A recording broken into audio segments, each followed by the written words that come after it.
ठीक है बहन, ऑफिस का टाइम हो रहा है, मैं ऑफिस के लिए निकलता हूँ। ठीक है भैया। अंधा है क्या, देख कर नहीं जा सकता? अरे मैडम, अगर मैं अंधा हूँ तो क्या आप दोनों भी अंधे हो? आप दोनों भी तो देख कर चल सकते हो। देखो ना, आपके पीछे मेरा गद्दा भी नीचे गिर गया। ए गरीब फटीचर, तेरी इतनी हिम्मत, तू हमारे बारे में उल्टा सीधा बोलेगा?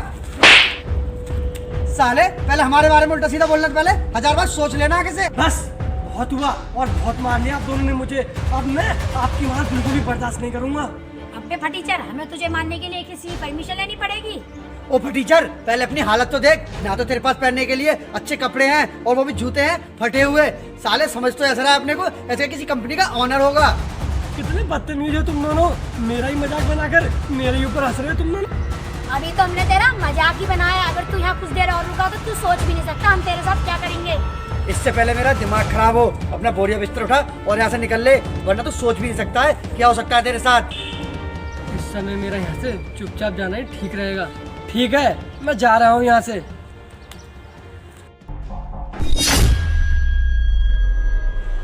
इन लोगों ने तो मेरी बहुत बेइज्जती कर दी। कोई नहीं, इन्हें तो मैं बाद में देख लूंगा। अरे भैया उधर देखो, उस गद्दे में से कितने सारे पैसे गिर रहे हैं। हाँ बहन, कहते तो बिल्कुल सही रही है, पैसे तो उस गद्दे में से गिरे हैं, आज चलकर उठाते हैं। भैया ये तो बहुत सारे पैसे हैं, लग रहा है 4 से 5 लाख रुपए होंगे। अरे नहीं बहन, ये मुझे तो उससे भी ज्यादा लग रहे हैं। इतने सारे पैसे इस फटीचर के पास कहाँ से आए? चलो भैया इस फटीचर से ही चल के पूछते हैं, यही बताएगा इतने सारे पैसे इसके पास कहाँ से आए। ओए भिखारी रुक। क्या हुआ मेम साहब, अब आप दोनों ने मुझे क्यों रोक लिया? सुन फटीचर, इतने सारे पैसे तेरे गद्दे में से निकले हैं, बता इतने पैसे तू कहाँ से लेकर आया? मेरे पैसे? लेकिन मेरे पैसे तो इस गद्दे में ही थे। अरे इसमें तो सच में मेरे पैसे नहीं है। इसका मतलब ये पैसे मेरे ही हैं। प्लीज साहब, मुझे मेरे पैसे दे दीजिए। लेकिन तेरा हुलिया देखकर तो लगता नहीं कि इतने सारे पैसे तेरे ही होंगे। सच सच बता दे, नहीं तो तुझे मैं पुलिस के हवाले कर दूंगा। नहीं नहीं सर, आप पुलिस को मत बुलाना, मैं सब सच सच बताता हूँ। साहब सच तो ये है कि मैं कोई गरीब फटीचर भिखारी नहीं हूँ। क्या तू सच में भिखारी नहीं है? अगर तू भिखारी नहीं है तो फिर है कौन? बताता हूँ, आपने स्टारवन कंपनी का नाम सुना है? स्टारवन? भैया ये तो वही कंपनी है जिसमें आप इंटरव्यू देने गए थे। हाँ बहन, तू बिल्कुल सही कह रही है। इस कंपनी के बारे में तुम कैसे जानते हो? क्योंकि मैं इस कंपनी का असली ओनर हूँ। क्या?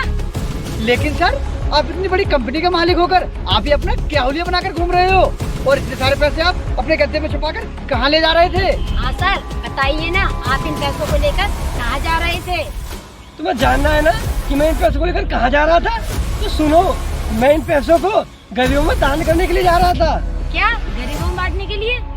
लेकिन सर, आप इतने सारे पैसे गरीबों में आप सीधे सीधे भी तो बांट सकते थे, फिर आपने अपना ये क्या हाल बना रखा है? हाँ सर, मैं इन पैसों को गरीबों में सीधे सीधे भी बांट सकता था, लेकिन कुछ गरीब लोग इतने खुददार थे कि वो मुझसे सीधे सीधे पैसे लेने के लिए तैयार ही नहीं थे, और मैंने उन्हें ये पैसे देने के लिए अपना ये हाल बनाया।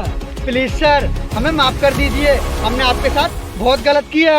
हाँ सर, हमने आपके साथ जाने अनजाने में बहुत गलत किया, हो सके तो हमें माफ कर देना। अरे तुम दोनों मुझसे माफी क्यों मांग रहे हो? उस वक्त हालात ही ऐसे थे, अगर मैं भी तुम्हारी जगह होता तो मैं भी शायद यही करता। सर ये लीजिए, अब आप अपने पैसे पकड़िए और अब यहाँ से चलते हैं। अब तुम्हें ये पैसे लौटाने की कोई जरूरत नहीं है। अब इन पैसों को तुम अपने पास ही रखो, ये पैसे तुम्हारे काम आएंगे, और अगर ये पैसे फिर भी बच जाएं तो तुम इन पैसों को गरीबों में बांट देना। ठीक है, अब मैं चलता हूँ।